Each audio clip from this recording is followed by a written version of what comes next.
അവള് ഭക്തി കൂടുതലുള്ള പെൺകുട്ടിയാ. നിനക്ക് ഈശ്വര വിശ്വാസം ഉണ്ടോ? ഏയ്, എനിക്കൊരല്പം പോലുമില്ല. കുറച്ചു നാളത്തേക്ക് നീ നല്ല ഈശ്വര വിശ്വാസി ആവണം. അവളുടെ ഇഷ്ടങ്ങളനുസരിച്ച് വേണം നീ പെരുമാറാൻ. ഇതിനു മുമ്പേ എത്ര പെൺകുട്ടികളെ നീ സ്നേഹിച്ച് തള്ളിക്കളഞ്ഞിട്ടുണ്ട്? എനിക്ക് ഓർമ്മയില്ല. അതൊക്കെ നിസ്സാരമായിട്ടാ എനിക്ക് തോന്നിയിട്ടുള്ളത്. എന്നാ അവിടെയാണ് നിനക്ക് തെറ്റിയത്. എടാ, അവൾ അതുപോലത്തെ ഒരു പെൺകുട്ടിയല്ല. അത് ഞാൻ നേരത്തെ നിന്റെ അടുത്ത് സൂചിപ്പിച്ചതാ. ഇത് നിന്നെ ഏൽപ്പിച്ച ഒരു ദൗത്യം മാത്രമല്ലടാ. എടാ, ഇതൊരു ചാലഞ്ചായിട്ട് തന്നെ നീ ഏറ്റെടുക്കണം. നമ്മൾ തമ്മിലുള്ളൊരു ബെറ്റാണിത്. എടാ, അവൾ അത്ര പെട്ടെന്നൊരു ആണിനെ പിടികൊടുക്കുന്ന പെൺകുട്ടിയല്ല. പിന്നെ ഇവിടെ ആകെയുള്ളൊരു പിടിവള്ളി എന്ന് പറയുന്നത് 2 കാലുകളും തളർന്നു പോയ കണ്ണന. അങ്ങനെ ഒരുത്തനുമായിട്ട് ഒരു പെണ്ണും അധിക നാള് പിടിച്ചു നിൽക്കാൻ ആഗ്രഹിക്കില്ല.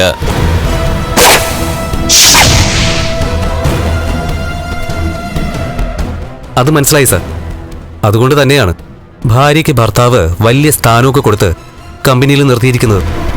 ഒരു നിമിഷം അവളെ പിരിഞ്ഞിരുന്ന അവളെ അവന് നഷ്ടപ്പെടുമെന്നുള്ള ഭയം ഉള്ളതുകൊണ്ട് അവൻ അവളെ കൂടെ കൊണ്ട് നടക്കുന്ന 100% സത്യമാണ്. പക്ഷേ അവിടെയാണ് അയാൾക്ക് പിഴവ് സംഭവിക്കാൻ പോകുന്നത്.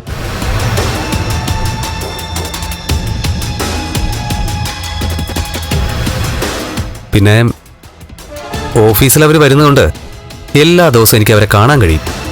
എന്തായാലും 1 മാസത്തിനുള്ളിൽ സാറ് പറഞ്ഞ കാര്യം നടക്കും. അങ്ങനെ നടന്നു കഴിഞ്ഞാൽ പിന്നെ എന്ത് ചെയ്യണമെന്ന് ഞാൻ പറഞ്ഞിരുന്നല്ലോ.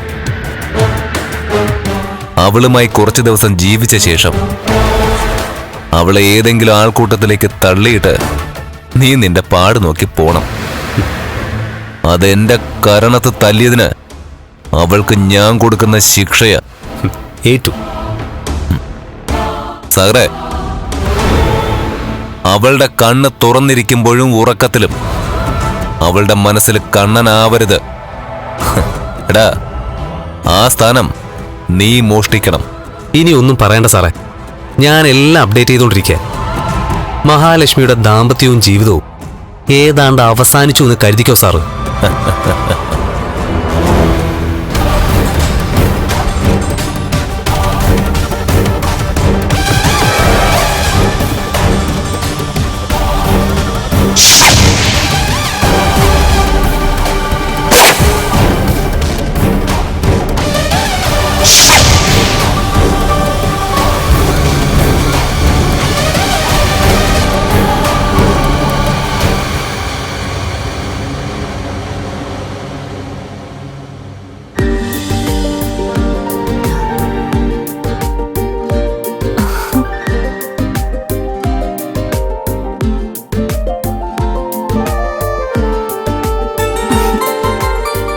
ആഹാ, അണിഞ്ഞൊരുങ്ങിയിട്ടുണ്ടല്ലോ. ഇന്ന് എന്റെ ഫ്രണ്ട്സ് എല്ലാരും കൂടി ഒരു ഫംഗ്ഷൻ സംഘടിപ്പിച്ചിട്ടുണ്ട്. അതിൽ പങ്കെടുക്കണം. എന്നെ മഹാലക്ഷ്മിയൊക്കെ അറിയുന്നവരാ. അതുകൊണ്ടേ അവരെയും വിളിച്ചിട്ടുണ്ട്. അതെന്തിനാ അവര് പങ്കെടുക്കുന്നത്?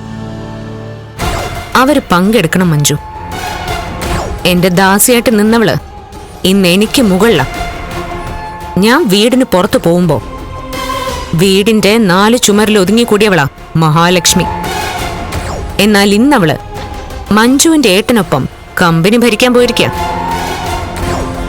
അങ്ങനെ അവള് പടർന്ന് പന്തലിക്കുമ്പോ അവളുടെ ശിഖരങ്ങൾ ഓരോന്നായി വെട്ടിമാറ്റാൻ എന്റെ കയ്യിലും ചില നമ്പറുകളൊക്കെ ഉണ്ട്.